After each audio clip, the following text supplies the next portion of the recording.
a reportagem na revista Veja, o Calvário do Cowboy. Antes mesmo da revista sair, a gente leu para vocês o que estava acontecendo, essa entrevista, a visita do Sérgio Reis ao Asa Branca, o maior peão de rodeios, aliás, locutor de rodeios do Brasil. E lembra que a gente comentou aqui também, em primeira mão para vocês, que ele achava que tudo isso que ele está passando com o câncer, com essa fase extremamente dolorosa, né? Que ele precisa de morfina, de lidocaína, tudo isso para passar as dores.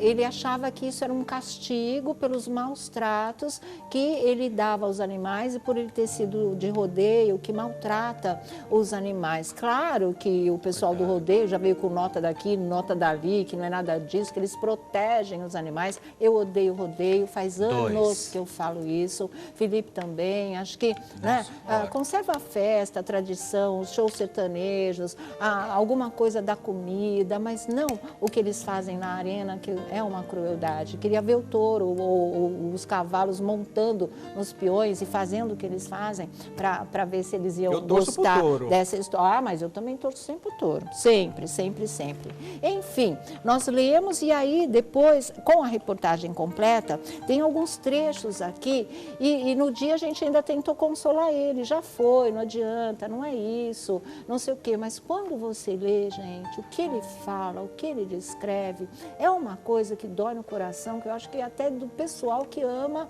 rodeio, porque é muito sofrimento. E ele diz, tem uma parte, acho que a gente tem um vídeo também de uma entrevista que ele deu à revista Veja, em que ele fala que uma vez um cavalo o derrubou, porque antes ele era peão, né? Ele era peão e era locutor. O cavalo derrubou na arena, ele ficou com tanta raiva do cavalo que ele pendurou na arcada dentária do cavalo um peso de 5 quilos e ele deixou lá.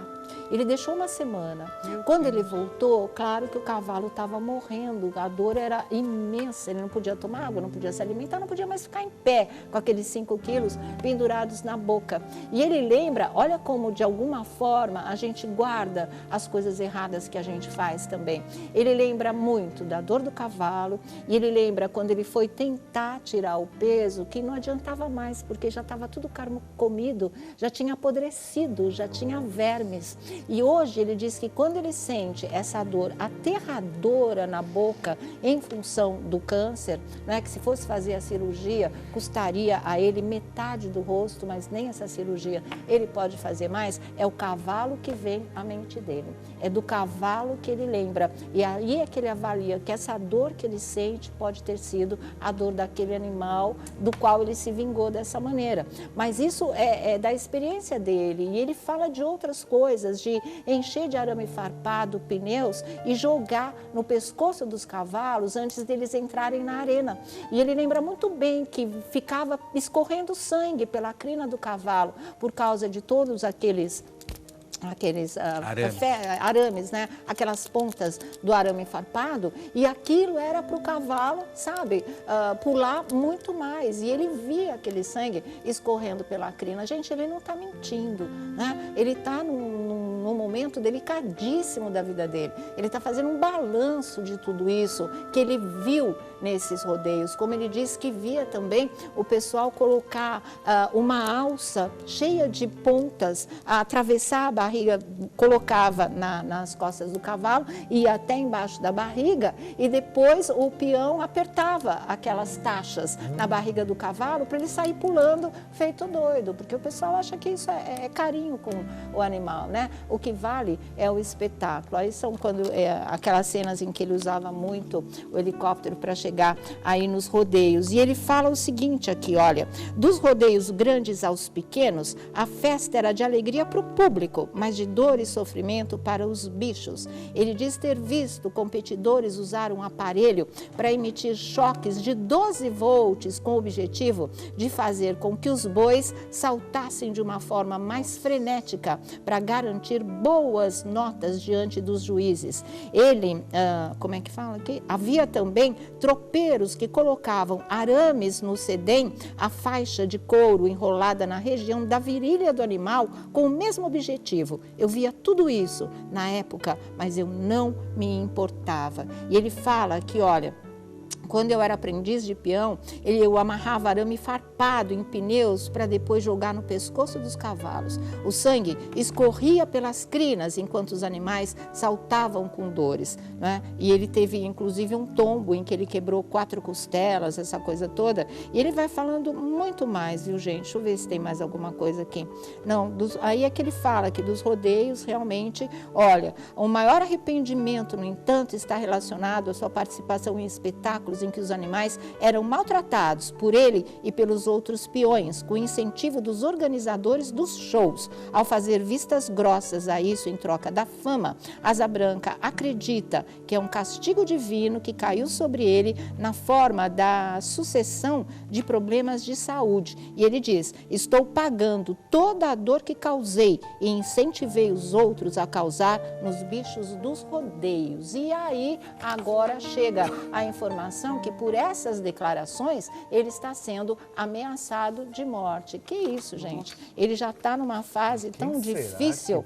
Asa Branca sofre, segundo a revista Veja também, porque a Veja publicou essa reportagem na última edição, né? Fez uma entrevista com ele para vídeo, em vídeo, e agora está sabendo disso e está já noticiando. Recados enviados por WhatsApp, Facebook, o locutor Asa Branca e sua mulher, Sandra Santos. O que a Sandra tem com isso, gente? Ela nem fazia parte dessa história, sabe? Diz o seguinte: relatam ameaças sofridas por mensagens de WhatsApp e por Facebook após o locutor revelar ter praticado e incentivado maus tratos de animais em rodeios. Em alguns áudios, mais de 30 no total, vozes masculinas dizem que Asa Branca merece todo o sofrimento de saúde por ser um ingrato com o mundo do rodeio que lhe trouxe fama e fortuna no passado. Também o acusam de mentiroso, drogado e irresponsável. Há pessoas que ameaçam que se ele pisar em Barretos, ele não continua vivo. O Asa Branca segue sustentando o que disse. Ele mesmo maltratou animais e apoiou uma indústria onde viu bois tomarem choques e serem cortados com ferramentas como esporas, sempre com o objetivo de fazer os animais pularem, diz a Sandra. Sandra e Asa Branca irão deixar Guarulhos, na Grande São Paulo, para se refugiarem no sítio de um amigo no interior de São Paulo. Como os médicos não podem fazer cirurgia ou quimioterapia e o quadro de saúde dele é irreversível, vou levá-lo para o mato, ver verde e lagoa, além de escutar passarinhos piarem. Tem sido esse um desejo dele. O Asa se sente enjaulado dentro de um apartamento. Paciente de câncer em fase terminal, o locutor diz que paga hoje os pecados por ter participado do circuito de eventos em que os animais são maltratados. A informação é da revista Veja. Então, deixa eu falar uma coisa para vocês. A gente repudia todo esse tipo de maus tratos aos animais. Isso me faz um mal. Me fez um mal de ler, me faz um mal de saber, porque essas coisas não são mentira. Essas coisas não são mentira. A gente sabe que muita coisa, infelizmente, ainda funciona assim. Talvez o pessoal que imita essas notas, dizendo que não é isso, que as coisas são diferentes, talvez ainda não tenham conhecimento que muito dessas coisas persistem, e persistem sim. Elas são criminosas, elas são cruéis, elas são perversas. Isso precisa ter um fim, isso precisa ter um fim. Mas, agora, se revoltar contra o Asa, nesse estado em que ele está, e que o que ele está sofrendo é o que causa esse arrependimento, e ele tem a coragem de, pelo menos nessa fase de um câncer terminal, vir a público e denunciar tudo isso, gente, ele não merece nenhuma ameaça, ninguém merece. E o que ele está sofrendo já é o castigo que ele acha mesmo que ele está recebendo. Então deixa ele em paz, vamos lutar pelo fim dessas barbaridades de uma outra maneira, como muitas ONGs, né, já lutam, como muitos movimentos já existem, como muitas pessoas denunciam e tem que continuar denunciando de verdade, mas deixa o Asa em paz. Nesse momento, ele já tem consciência de tudo, ele ajudou a denunciar. Quem sabe isso ajude a despertar mentes e corações de pessoas que acham isso que é uma festa, é uma tradição e, como tal, não pode ser mudada ou exterminada. Essas mentalidades, né, essa mentalidade, infelizmente, existe insiste, persiste, considerada tradição, então para muita gente, como ele diz, é uma festa. Para ele também foi. Ele via tudo acontecer e ele participava e ele não se importava, não é? Porque o importante era a festa, mas agora ele criou uma outra consciência. Agora, de uma certa maneira, o sofrimento, a aproximação da morte, deram uma luz na consciência e no coração do Asa. E ele vem e ele deixa esse testemunho, que é muito importante. Não desprezem isso, é um incentivo à luta para que esse tipo de coisa acabe. Então, vamos à luta, mas deixe ele cumprir o tempo dele aqui na Terra em paz, porque a parte dele, pelo menos, ele fez agora, né? Denunciando e fazendo, e isso fica e vai ajudar com que esses animais não padeçam mais o que eles padecem, essa crueldade, essa morte lenta na arena, enquanto todos aplaudem, se divertem e depois vão comer aí os seus churrascos. É muito triste, pelo menos para mim, é muito, muito triste, de verdade, viu? Bom, enfim, fala. Pela matéria, parece que ele recebeu alta do hospital, então. Ele voltou para casa, porque não adianta mais ficar no hospital. O que deram para ele, para a Sandra, ela mesma disse no nosso programa, é um diagnóstico de câncer terminal. Então, o que ele quer? Ele quer se despedir em paz, né? A cirurgia não é possível, ele não aguenta nenhuma cirurgia, ele vive atualmente amenizando apenas as dores não passam. E aí, morfina e lidocaína, segundo a própria revista Veja. Por isso que ele considera um castigo. É muito triste, eu acho que é muito triste. Eu acho legal ele ter falado isso, ter colocado tudo isso para fora, porque quando você coloca, você elabora. Parece um e acerto você de contas, um acerto né, de com contas. Deus, Isso para ele foi Uhum. incrível. Isso chama-se verdades. Assumam as suas verdades. Agora, juízes de internet, juízes de outros que apontam os dedos e dizendo que se isso é pecado, se ele está pagando, esquece isso, Asa, esquece isso.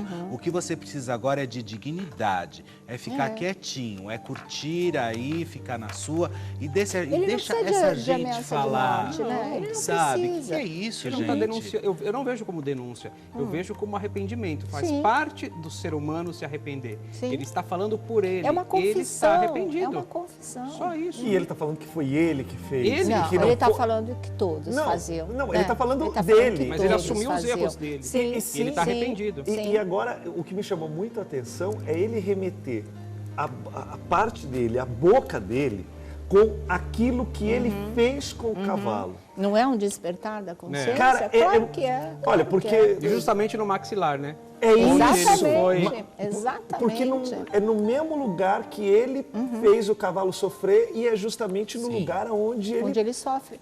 há bastante Sim, mas tempo. ele não pode associar isso a isso, né? A gente sabe. Como você pode Olha, falar Felipe, isso, Felipe? essa Isso é um coincidência- processo psicológico. Mas eu sei, Que mas isso? eu acho que de ele se consciência. culpar ainda mais, Sônia, por tudo isso, se culpar ainda Não, isso mais. a gente falou para ele, mas assim, eu acho que é uma questão interna intensa, profunda, extremamente dolorosa, Não, eu sou super que ele está contra. tentando resolver com ele mesmo. Sim, eu Esse sou foi super- o caminho que ele encontrou, entendeu? Eu sou super contra rodeio, eu não suporto essa cultura idiota aqui no nosso país, que eu acho idiota mesmo. É idiota, ponto final.